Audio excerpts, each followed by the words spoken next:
we're probably going to have to talk about OP Bone Storm and the fact that Tooltip shows it at a whopping 14,000% weapon damage. And the wildest part about it is that it's not wrong. This skill is kind of wild. The long and short of it, for people who do not want to listen to me yap, you basically need to understand two primary things. One, they've made it so that Bone Storm's base scaling is higher, whippity-dee, that's pretty nice. But the bigger thing that they've done is added on an additional damage multiplier equal to 60% of your critical strike damage. Unlike normal stats, this isn't reading your actual critical strike damage. It's reading your stat sheet critical strike damage. And because of that, we can abuse a bunch of different things which specifically modify your critical strike damage stat in your character sheet to make this thing tick for around 30 billion damage. And since this isn't technically a damage over time skill, but it does deal damage twice per second because it is a damage over a duration skill, a unique thing to Bone Storm itself, that means that this ticks twice per second on each target within range. You should be expecting to do somewhere around 60 billion damage, basically on par with some of our strongest skills from the previous season. This is quite literally the first time that I've piloted the build. I do not think that this is optimized. I am not fully masterworked. I'm not level 300 Paragon. My gear is the best stuff that I could put together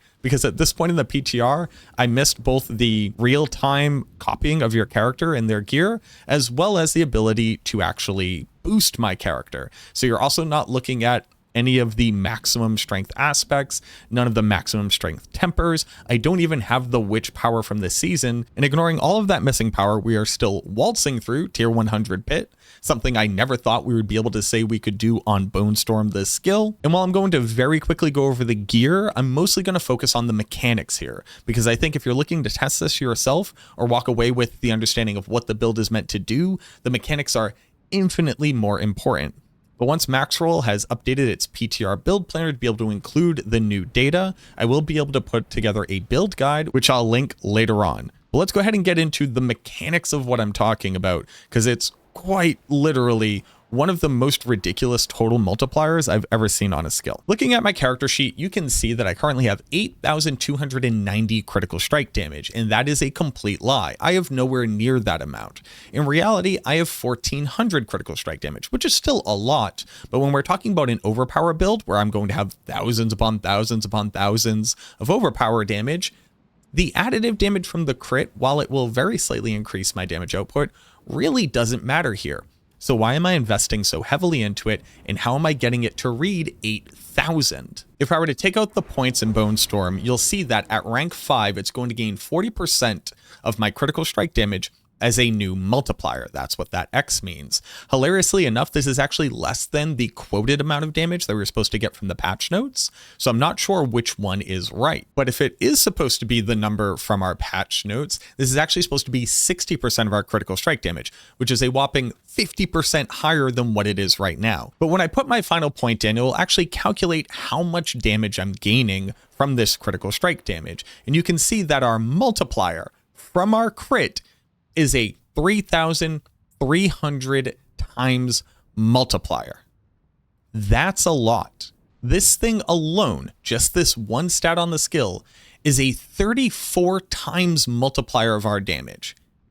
Nothing else in the game up until this point came anywhere near that level of multiplication from a single source. And this is actually one of the few instances where you get to say it double dips. Investing into the critical strike damage will increase our additive damage bonus. Adding on critical strike damage multipliers that will further inflate this number will also increase our damage, and then that overinflated number will be used as a new multiplier. It's actually triple dipping when you consider all of the different facets of it. But now let's go ahead and talk about how do we get this number as high as possible. Well, you have to understand some silly things with some of the multipliers that we have in this game. Our Iron Golem Sacrifice is going to increase our critical strike damage. Now, in the real world, where we're not abusing these types of character sheet things, this is representative of a pretty large multiplier. With our sacrificial aspect, it's granting us a 62% damage multi, a 1.62. That's pretty large. But you'll notice at the moment that I take this out and we look at my character sheet, we drop down over 3,000 crit damage. Now again, that's not real crit damage, that's character sheet crit damage. So that's a massive reduction in our overall damage output, right? Well, quite literally just adding critical strike damage, the additive source, is also going to go further to do that. So this item alone already has 137 additive damage. When I take off these gloves, my crit damage drops down by 700. Is it actually losing 700? Absolutely not. But does it show as losing out on 700 because of how it's being overinflated?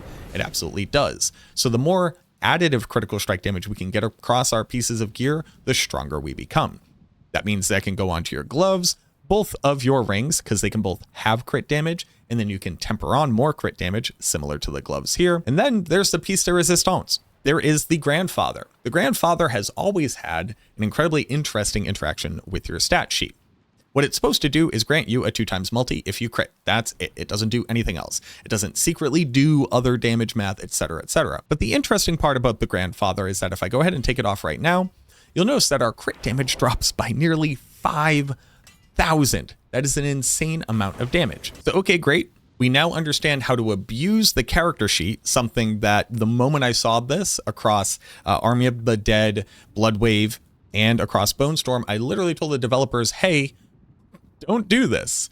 Just give it actual scaling instead of this ridiculous thing, because people are going to be infinitely confused by the fact that they're abusing something that doesn't actually grant them this much damage, but because the skill scales off of it, it does. And then the things which do scale, its normal multiplier will work, but also double dips here and then ultimately triple dips. That's confusing. That's why I've had to explain it for so long. But here we are. Now let's go ahead and talk about the mechanics of getting it to overpower, as well as buffing its overpower damage as much as possible. We need to use a couple snapshots here. Enjoyers of Soul Rift from the previous season are already going to understand the combination of things I'm going to explain here. But if you're brand new to the concept, you can use Xanrune, X-A-N, to be able to force your next skill to crit and overpower.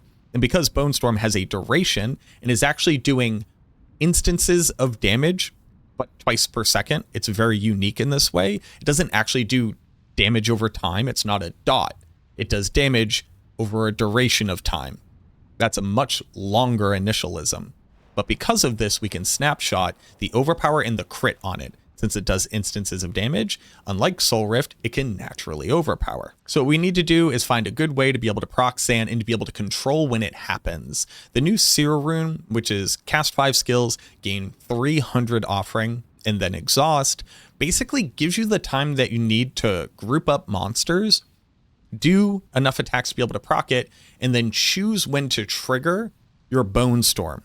It also allows you to cast Bone Storm before you do all of this, so you can benefit from the survivability that it grants you and give you more time to set it up. I really like its use in the build here. Then what else do you need to do to get the most damage possible out of this skill? Well, we get to add on another really interesting aspect by the name of Ultimate Shadow. Ultimate Shadow is going to turn Bone Storm into a darkness skill as well. That's really important. And it's now going to deal shadow damage. It's still a bone skill, but if you look down in the bottom, it now does shadow damage instead, and it's now a darkness skill as well. Well, we'll also add on this small damage over time ability. We really don't care about that at all, but turning it into a darkness skill and adding on the shadow damage tag allows us to stack on a huge amount of multipliers we just couldn't previously. Reaper's Aspect will grant us a huge amount of bonus damage to shadow, and since we are using Sacrificial, that means that we're going to get this bonus against our skeleton warriors, our skeleton mages, as well as our golem. So that also means that we have a huge damage bonus when we overpower. In our skill tree, we also now get to dip into Gloom. Gloom is by far the strongest passive that doesn't scale only overpower damage, because they recently buffed it so it goes up to 4 stacks, and then adding in a ton of additional ranks to this means that right now my Gloom is granting us a whopping 56% damage bonus against targets. That's insane for a passive. It also means we get to dip into Terror. Terror is another double multiplier of our damage once bosses are staggered or we're applying slow or stuns, which we're doing all the time. And while Reaper's Pursuit will actually increase all of your damage, turning your Bone Storm into a darkness skill means that on our skill bar, we have 1 darkness, 2, 3, 4. 4 darkness skills at the current rank that we have for Reaper's Pursuit, granting us 8 per is another 32% damage multi. Since it's a bone skill, we get to dip into Compound Fracture, as well as Avulsion, and since they've changed Coalesce Blood to just work while you're healthy, we get another damage multi here. The list goes on and on. We get huge damage multis across the rest of our stats, and then because we are using so many different passives, the bonus that we get from Shroud of False Death, +1 passives across everything, is absolutely bananas level insane. But the amount of damage multipliers does not stop there. We're also overpowering. They recently changed over Rathma's Vigor. Rathma's Vigor just says you deal 120% increased overpower damage. Doesn't need to be a blood skill, doesn't need to get triggered by Rathma's Vigor. It's just a free multi. Bloodbathe? Bloodbathe is a 2x multiplier, 100% damage multiplier when you overpower. Again, doesn't need to be a blood skill, just straight up a 2x multi. It also means that by building into a ton of maximum life, we get a huge amount of overpower additive damage, which is just kind of like free at that point. Then we also get to dip into Dominate, the second strongest glyph that we have available to us, because not only does it give a huge amount of additive overpower damage, but it grants a 12% damage multi when you do overpower, and then another 20% damage multi for overpowering in general. And the rest of your gear, you just kind of toss on valuable things. So right now I'm using Damned because we're now doing shadow damage. Damned is the largest damage multiplier that we can get across any of the typical things that you would use on a build. Obviously, Air of Perdition is just absolutely insane. It's a 60% damage multi. The lucky hit chance and the movement speed are kind of the only stats on it that actually matter after that, because funnily enough, we are going to automatically crit when we proc our rune word. Anyways, we actually don't need crit chance anywhere else on your gear. It opens up more stats for either increased attack speed, maximum life, additional critical strike damage, which you want on every single piece of gear that you can fit it. Then we get to go back to using the strongest survivability aspect that the Necromancer has ever had. That's right, Shielding Storm is back on the build. The great part about Shielding Storm here is not only does it trigger each time it deals damage to every single enemy, but the addition of Ultimate Shadow actually causes it to trigger damage against each enemy twice, as opposed to just one time. So you're actually getting 16% of your maximum life as barrier per target per second. That's insane. If you're new to the channel, go ahead and subscribe. You're not going to want to miss out on any of the testing that I'm doing in the PTR, because if this is the first build that I tried and it is this good, I'm basically frothing at the mouth, waiting to try out the things that I'm positive are going to make this look like kids play. So you don't want to miss out on that. Go ahead and leave a like on the video, comment down below what you like to see, what you're testing, what you're looking at, what other people are discovering. The better that we share information here, the better the feedback that we give to Blizzard, and the better season that we get to enjoy. For all of the weird PoE hanger-ons, yes, I'm also going to be playing PoE on Friday. You can also comment that down below. Honestly, it helps my algorithm, but like, let's enjoy Diablo 4 right now, and then let's enjoy PoE later. You know what I mean? It's literally in the future. I can't click the game even if I wanted to. But thank you very much. I hope that you enjoyed this video. I hope that helped you out. As always, I appreciate you checking it out, and I look forward to seeing you in the next one.